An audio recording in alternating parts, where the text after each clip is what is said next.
class! Today we will be reading Coley's story, An Orphaned Polar Bear Rescue. We have Ariel with us today, and she's going to be in and out of the story listening about this great animal rescue.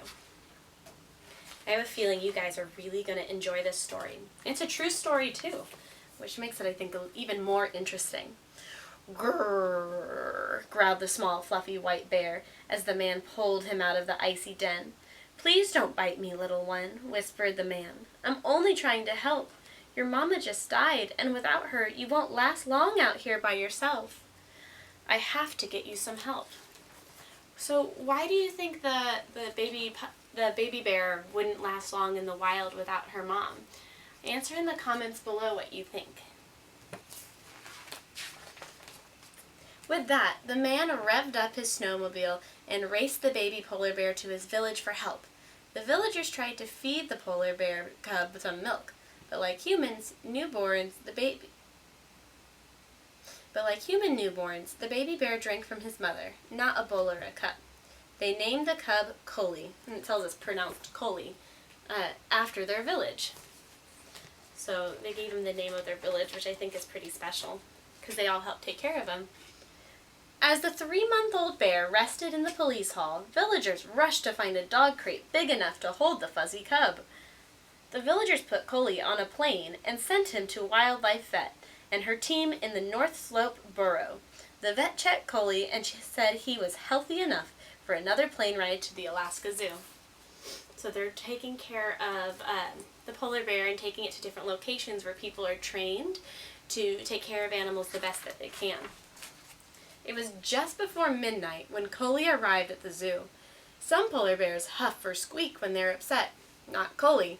He was hungry. He eagerly drank from a bottle filled with fatty puppy formula and whipped cream, and since Alaska Zoo already had 2 adult polar bears, this would just be a foster home until a permanent home could be found for him.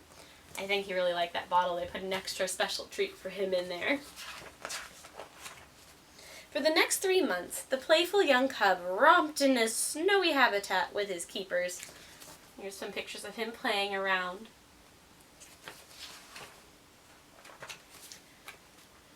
In the time Callie began to eat solid foods like salmon and polar bear nuggets and drink water from a metal bowl, Coley also learned to swim, a very important skill for polar bears. So I wanted to note that a few things happened in the last few pages.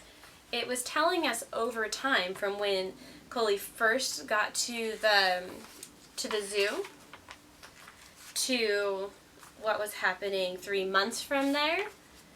And then it talks a lot about time.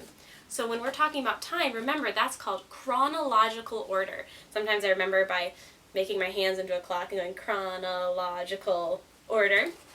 So it's a big way of saying it's organized by time. An order of time. This story is showing over the course of time how this bear is growing up. I think it makes more sense to tell the story that way instead of jumping all around. Oh, these pictures are really cute. Coley practiced his hunting skills by playing with balls, toy dinosaurs, and even a teddy bear. Oh, it looks like that teddy bear is a good friend of his. He climbed in and out of things. I love all these pictures. The pictures kind of tell the story for us, too. And he took lots of naps. He looks like a sleepy boy. Before long, it was time for Coley to go to another zoo. And although adult polar bears usually live alone, young bears need friends. Luckily for Coley, U.S. Fish and Wildlife officials found him a new home. And at the Buffalo Zoo in New York, a girl cub named Luna also was in need of a friend. Well, yeah, so just like humans, other animals don't like being alone either. So he was getting lonely all by himself, being the only polar bear cub. And I think it's really awesome that they found him Luna, so Coley had a friend to play with. What do you think the author's purpose is of this story? Remember PI, persuade, inform, entertain. What do you think the main author's purpose is of this story? I want you to let me know. If you think you know what the author's purpose is, mention in the comments. To help prepare Coley for his journey, the Buffalo Zoo sent him one of Luna's blankets. The zookeeper hoped that Coley would get used to Luna's scent, so he would recognize her when they met. Soon it was time for Coley to take another plane ride.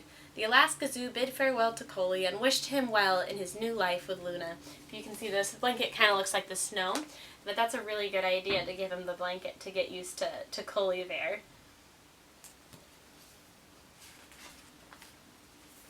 During his first days at the Buffalo Zoo, Coley and Luna stayed in separate dens. They could hear and smell, but not see or touch each other. I wonder why they did that. Maybe it was to get them used to each other so they didn't fight or something. Although they were shy when they first met, they are now best friends. They cuddle, play, and swim together. And even though he's younger, Coley is now bigger than Luna. Can you tell which polar bear is which? With the zookeepers and vets caring for them, Coley and Luna live happy and healthy lives. Aww, they grew up together. They said that Coley's the bigger polar bear even though he's younger, so I think that's Coley and that one's Luna. Oh, and see even there they have the name, the labels on there. They have a lot of awesome, interesting facts in the backs about living life in the Arctic and being able to help protect polar bears. A lot of great, fun facts and connections to polar bears. If you ever read this book for yourself, I highly recommend, if you like polar bears or you like stories about rescue animals, that Coley's story is the story for you. Thanks for reading it with me today. Bye, guys.